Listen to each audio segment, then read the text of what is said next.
Bonjour tout le monde, j'espère que vous allez bien. Alors je fais ma petite vidéo du samedi matin, j'essaye de trouver un endroit tranquille, mais vous risquez d'entendre un peu de bruit parce que je suis pas loin. Il y a une avenue juste à côté. Et en fait aujourd'hui le sujet, je pense qu'il était assez utile.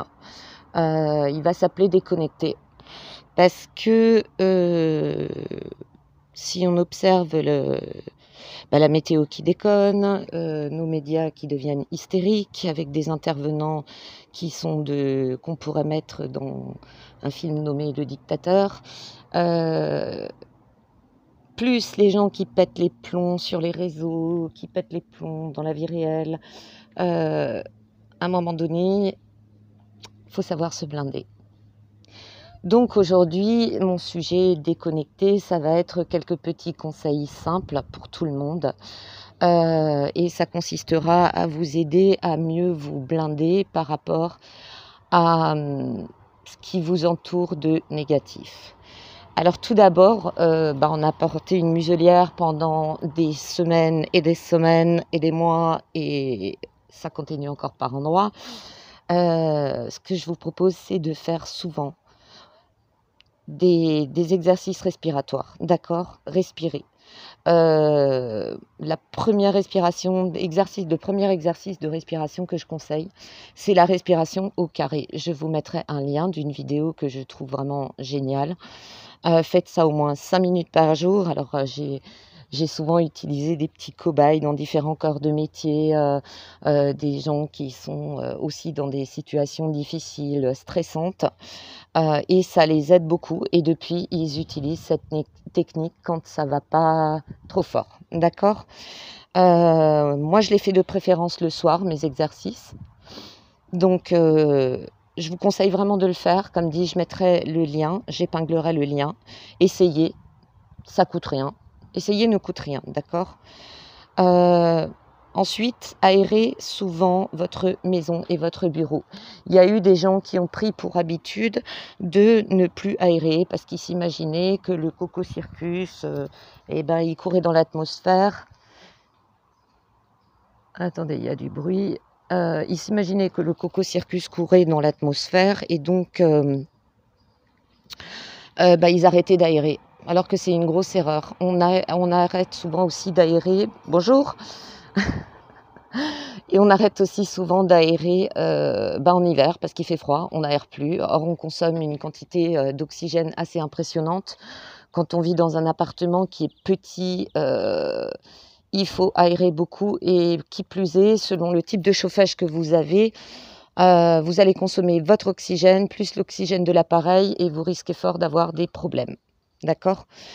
Donc aérez souvent, beaucoup, de préférence si vous habitez près d'un axe où il y a beaucoup de circulation, faites-le quand il y en a le moins, voire à le faire en soirée, voire la nuit quand il fait bon. Rien ne vous empêche de garder les fenêtres ouvertes. Ensuite, vous pouvez purifier. Il y a beaucoup de techniques. Les Amérindiens utilisaient beaucoup la sauge pour purifier, pour enlever les énergies négatives. Ça se fait toujours, ça se répand beaucoup. Si vous le souhaitez, je peux faire une petite vidéo là-dessus. Ce que vous voyez sur mon plateau, c'est de la sauge que je fais moi-même. Et elle sert surtout à purifier les énergies négatives. D'accord ? Vous pouvez utiliser également le bol tibétain. Là, je ne l'ai pas ramené, mais je l'utiliserai à l'occasion. Il y a des gens qui aimaient beaucoup quand j'animais des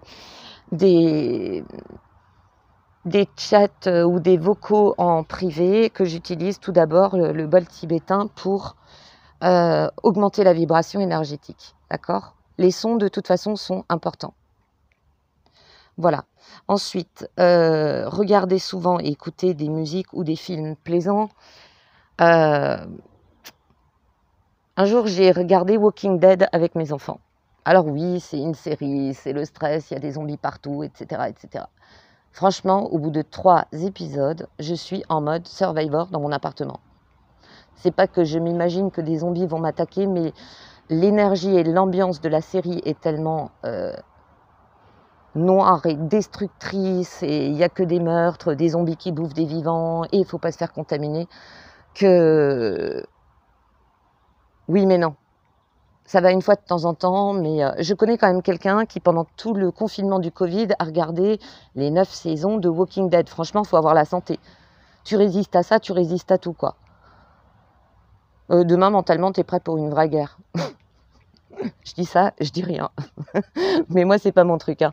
Regarder des films d'horreur pendant un confinement, regarder des films d'horreur en hiver quand il fait moche et que t'as pas trop envie de sortir, non. Après, faut pas s'étonner de faire des cauchemars et avoir des pensées négatives. D'accord? Voilà. Ceci est dit. Ensuite, faites du sport.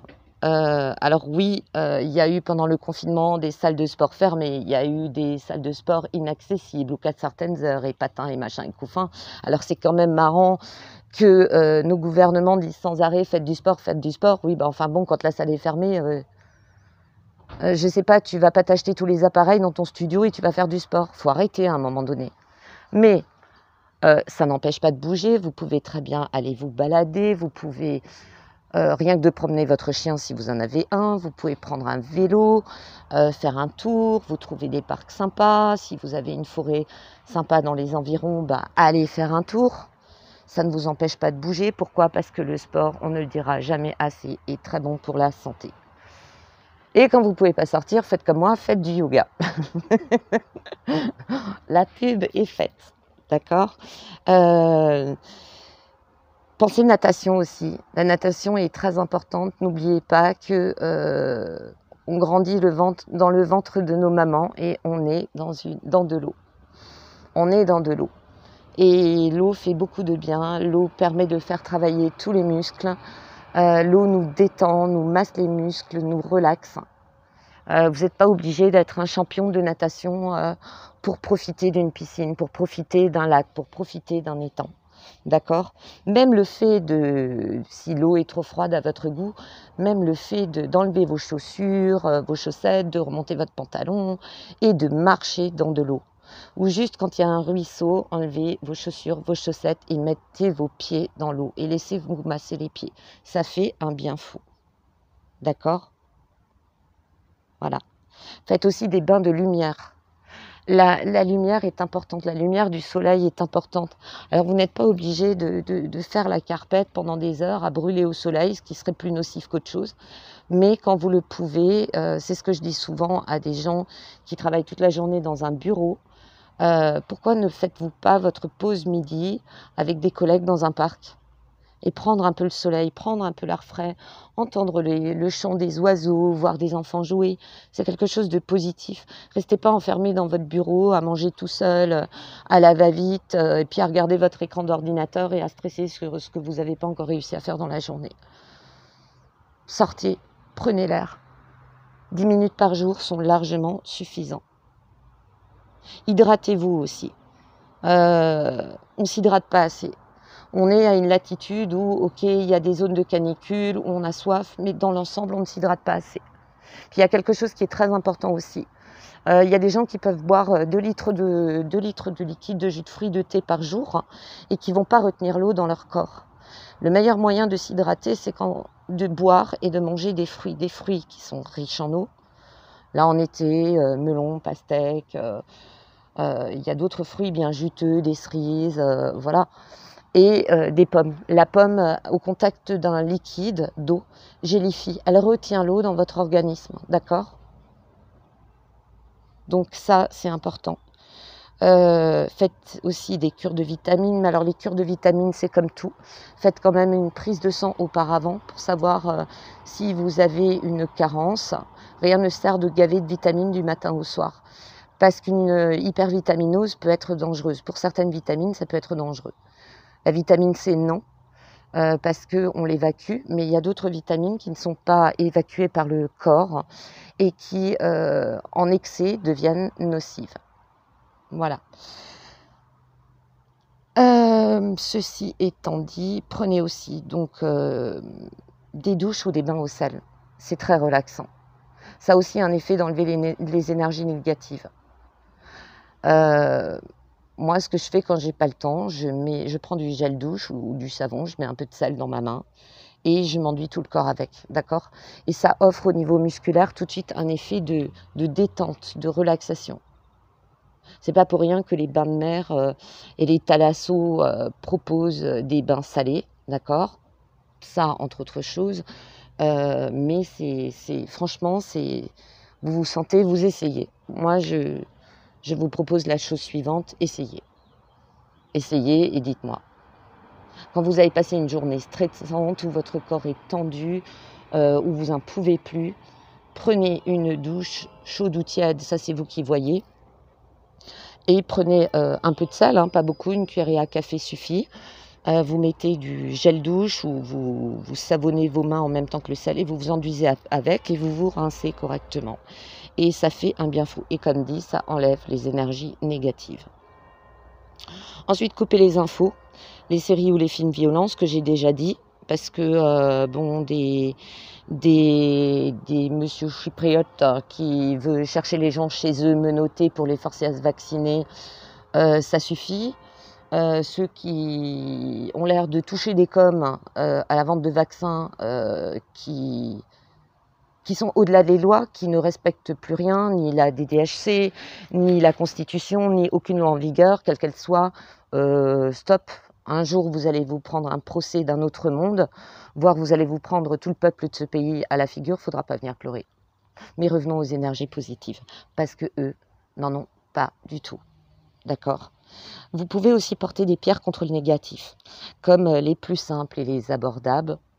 L'œil de tigre, qui protège des énergies magiques nocives, ou alors la tourmaline noire, qui est très efficace, notamment contre les énergies négatives émanant d'appareils ou de lieux géologiques qui sont perturbés, contre des effets nocifs de la 5G. Alors évidemment, leurs pouvoirs sont limités, ce ne sont pas non plus des pierres miracles, mais ce sont les plus simples et les plus abordables que vous pouvez porter.